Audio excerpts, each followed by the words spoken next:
안녕하세요. 지호석 선생님입니다. 오늘은 확률과 통계 특강을 시작하기에 앞서서 우리가 수학 하에서 배웠던 순열과 조합하고 관련된 기본적인 내용들을 간단하게 정리해보는 시간 가져보도록 하겠습니다. 교육과정이 바뀌면서 이 경우의 수랑 관련된 기본적인 내용이 1학년 수학으로 내려오고 확률과 통계에서부터는 이제 경우의 수의 여러 가지 순열과 조합하고 관련된 심화 개념부터 시작이 되게 되는데요. 개념 설명이라기보다는 그냥 리마인드하는 느낌으로 쭉 훑어보는 느낌의 수업이 될 거기 때문에 이 확률과 통계 수업을 듣기 전에 학생들이 수학 하에 있는 순열과 조합 부분을 개인적으로 좀 공부를 했으면 하는 바람에서 이 강의를 준비하게 되었어요. 이 경우의 수 단원이 확률과 통계 전반적으로 3분의 1 비중을 차지하는 단원인데다가 확률 단원이랑 통계 단원에서도 이 경우의 수를 기본적으로 생각을 하면서 우리가 문제를 풀 줄 알아야 되기 때문에 확률과 통계에서는 이 경우의 수를 얼마나 잘 정리하고 지나가느냐에 따라서 전체적인 확률과 통계의 난이도가 달라질 수가 있을 거예요. 경우의 수 단원에서 기본적으로 선생님이 강조하고 싶은 두 가지가 뭐냐면, 일단 첫 번째로 우리가 중학교 때에도 경우의 수랑 확률에 대한 개념을 분명히 배웠는데, 고등수학에서는 우리가 중학교 때 배웠던 경우의 수랑 확률을 기호로 나타내는 연습도 같이 해줘야 된다는 거죠. 중학교 때는 그냥 경우의 수를 숫자들끼리 더하기 곱하기만 해서 구했으면, 고등수학에서는 이제 얘네들을 P라던가 C라는 기호를 이용해서 나타내는 연습도 같이 할 줄 알아야 된다는 거예요. 그리고 두 번째는 선생님이 오늘 수업에서도 계속 강조를 하겠지만, 우리가 경우의 수 제일 초반에 배우는 합의 법칙과 곱의 법칙을 잘 구분을 할 줄 알아야 된다는 거죠.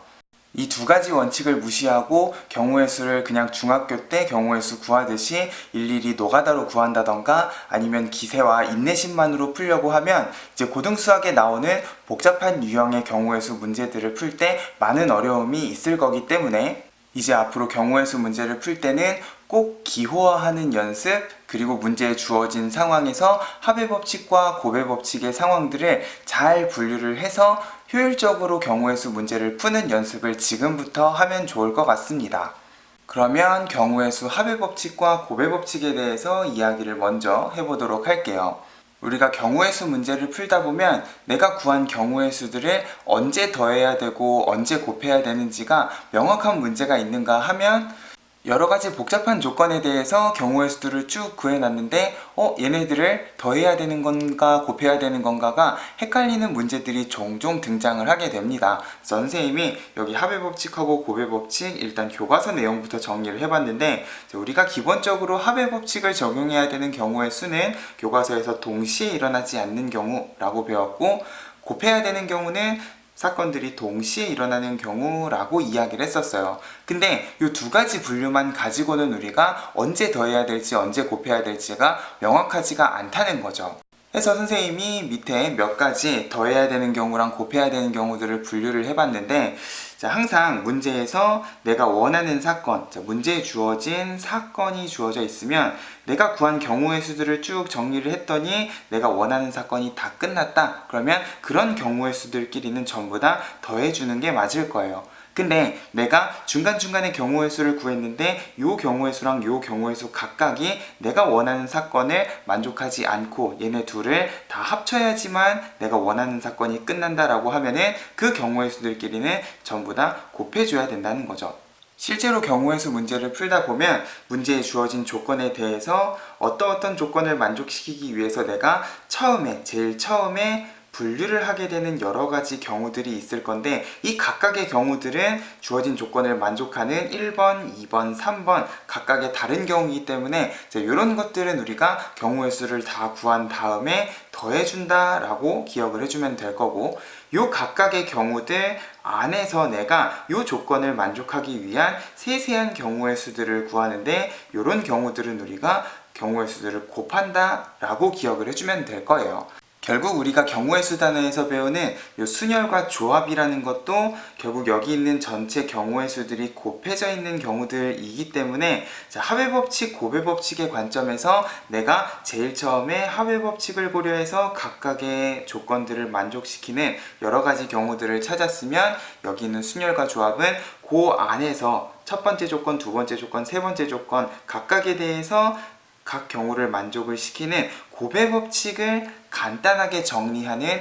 기호다라고 생각을 해도 될 거라는 거죠. 해서 우리가 순열과 조합에 대한 내용을 배웠는데도 불구하고 경우의 수 관련된 문제가 잘 안 풀리는 학생들의 대부분은 이 순열과 조합 이전에 우리가 문제를 풀 때 제일 처음 고민해야 되는 이 합의 법칙의 조건들을 만족시키는 이 경우들을 제대로 분류를 하지 못하는 경우들이 상당히 많아요. 해서 항상 문제를 풀 때 이 경우의 수 문제를 조금 더 잘 풀고 싶은 학생들은 항상 문제에 주어진 조건을 만족시키는 합의 법칙부터 차근차근히 고민하는 연습이 필요하다는 거죠. 그리고 우리가 확률 단원에서 이야기하는 거기는 하지만 결국 경우의 수 단원에서도 각각의 사건들을 우리가 집합의 관점에서 분류를 할 수 있으면 훨씬 더 경우의 수 문제를 풀기가 수월할 겁니다. 당연히 또는이 들어가면 합집합, 그리고가 들어가면 교집합이라고 배웠는데 이 개념들이 경우의 수 단어에서도 똑같이 주어진 사건에 대해서 얘네들을 더해야 되는 경우, 곱해야 되는 경우로 분류를 할 수가 있기 때문에 우리가 경우의 수를 조금 더 깊이 있게 그리고 효율적으로 풀기 위해서는 이 집합의 관점에서 주어진 사건들을 고민하는 연습도 같이 할 수 있으면 경우의 수뿐만 아니라 나중에 확률 단원에서도 많은 도움이 될 겁니다. 다시 한번 강조하지만 우리가 경우의 수 문제를 풀 때에는 항상 합의 법칙과 곱의 법칙, 그 중에서도 특히 이 합의 법칙을 문제에 주어진 조건에 맞게끔 분류하는 연습을 꼭 할 수 있었으면 좋겠고, 그 다음에 이제 우리가 순열과 조합에 대해서 고민을 해봐야 된다는 거죠. 우리가 교과서에서 배웠던 순열과 조합은 중학교 때 배웠던 경우의 수에서도 나왔지만 한 가지만 기억을 하면 돼요. 순열이라는 거는 순서가 있는 나열하기라고 생각을 하면 될 거고, 조합은 순서가 없이 그냥 내가 뽑기만 하는 경우의 수라고 생각을 하면 될 텐데, 자, 이게 실제로 나열하고 뽑는 경우의 수뿐만 아니라 순열 같은 경우에는 나열하는 경우의 수가 아니더라도 내가 경우의 수를 구할 때 얘네들의 순서가 바뀌었을 때 전혀 다른 경우의 수가 돼버리는 경우에는 얘네들의 순서를 고려해서 우리가 경우의 수를 구해야 된다 라고 기억을 해주면 될 거고, 자, 뽑기가 아니더라도 내가 구한 경우의 수가 자리가 바뀌어도 상관이 없는 전부 다 똑같은 경우의 수가 된다 라고 하면 순서를 고려하지 않고 이렇게 나열해 놓은 경우의 수에 얘네들의 자리가 바뀌는 경우의 수만큼을 고려해서 나누는 과정이 필요할 겁니다.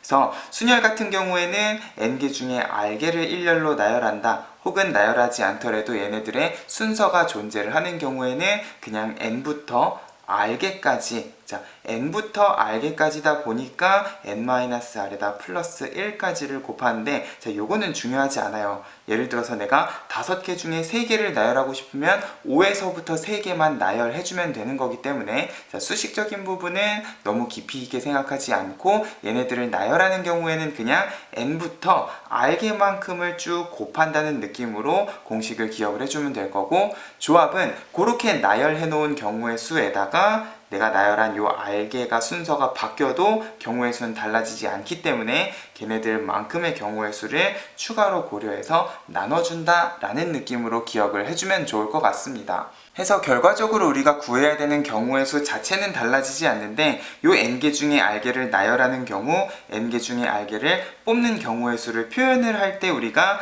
npr 그리고 ncr이라는 기호를 써서 나타내는구나, 얘네들을 쓰고 읽을 줄 알았으면 좋겠고요. 그리고 요 나열해 놓은 요 경우의 수들의 곱을 이제 팩토리얼이라는 개념을 이용을 해서 간단하게 정리하는 요 식은 우리가 순열과 조합에서 기억을 해주면 좋을 것 같아요. 왜냐하면 우리가 실제로 경우의 수를 구하는 문제, 활용 문제들도 자주 풀게 되겠지만 고등수학에서는 이제 요 NPR, NCR의 기본적인 정의, 팩토리얼을 이용해서 나타낼 수 있는 요 방법을 이용해서 문제를 푸는 문제들도 나오기 때문에 얘네들도 모양을 잘 좀 기억을 하면서 경우의 수 공부를 했으면 좋겠습니다. 팩토리얼이라는 건 기본적으로 1에서부터 시작해서 내가 원하는 숫자까지를 곱하는 기호다 보니까 n에서부터 내가 거꾸로 곱하고 싶은 경우에는 n개 중에 r개만 곱했을 때 전체 1부터 n까지 곱해서 그 앞에 n개 중에 r개를 제외한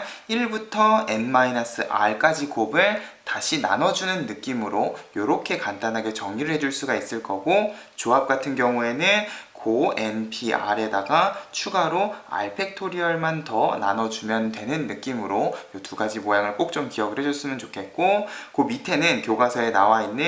이제 순열과 조합 기호의 기본적인 성질들에 대해서 간단하게 몇 개를 정리를 해놨어요. 근데 이 조합 같은 경우에는 이 두 가지 공식을 우리가 나중에 이항정리 단원에서도 다시 이야기를 할 거기 때문에 이 공식도 같이 좀 기억을 해줬으면 좋겠는데, 조합 같은 경우에는 n개 중에서 r개를 뽑는 경우의 수나 n-r개, 나머지 개수만큼을 뽑는 경우의 수의 경우의 수 숫자가 똑같다라는 성질, 그리고 n-1c에 r-1과 r을 더하게 되면은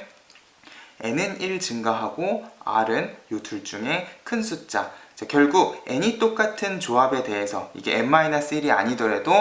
요 n자리의 숫자가 똑같은 조합이 r자리의 숫자가 연속하게 이렇게 나타나 있으면 얘네 둘은 n이 하나 커지고 r은 둘 중에 큰 숫자를 따라가는구나 라는 느낌으로 기억을 해주면 나중에 이항 정리를 공부를 할 때에도 많은 도움이 될 겁니다. 그래서 확률과 통계를 처음 공부하는 학생들은 아마 수학화를 배운 지 시간이 조금 지난 상태일 거기 때문에 이 확률과 통계 공부를 하기 전에 꼭 여기 수학화에 나와 있는 합의법칙, 고비법칙, 그리고 순열과 조합에 나와 있는 기본적인 내용들을 복습을 하고 그러고 확률과 통계 여러 가지 순열부터 시작을 하면 좋을 것 같아요. 그래서 선생님이 확률과 통계를 공부하기 전에 이 수학하에 경우의 수 단어에서 나온 유형 중에서 이 확률과 통계를 공부하기 전에 꼭 다시 한번 연습을 해봤으면 좋겠는 유형 몇 가지들을 뽑아봤어요. 경우의 수 단어는 이거 말고도 더 많은 유형들이 있지만 우리가 직접적으로 확률과 통계 과목에서 경우의 수 단원에 좀 더 심화가 돼서 나올 만한 유형들만 뽑아봤기 때문에 여기 있는 유형들은 기본적으로 꼭 연습을 하고 그 다음에 확률과 통계 공부를 하면 아마 큰 어려움 없이 시작할 수 있을 것 같습니다. 특히 순열조합의 정리를 이용한 계산이랑 요 함수의 개수는 우리가 확률과 통계에서도 엄청 자주 이야기를 할 유형이기 때문에 꼭 수학화에 나와 있는 요 두 가지 유형들은 연습을 했으면 좋겠고요. 다시 한번 강조하지만 경우의 수 단어는 절대로 노가다로 푸는 게 아니라 요 합의법칙과 고배법칙을 잘 활용을 해서 문제에 주어진 조건들을 우리가 배운 순열과 조합, 그리고 우리가 앞으로 배우게 될 여러 가지 경우의 수들을 활용을 해서 정리하는 연습을 꼭 하면서 확률과 통계, 경우의 수 단원을 공부를 할 수 있었으면 좋겠습니다. 그럼 우리는 다음 시간부터 본격적으로 확률과 통계, 경우의 수 단원부터 이 확률과 통계 특강 수업 시작을 해보도록 할게요. 구독과 좋아요 꼭 눌러주시고요. 우리는 다음 강의에서 만나도록 하겠습니다. 감사합니다.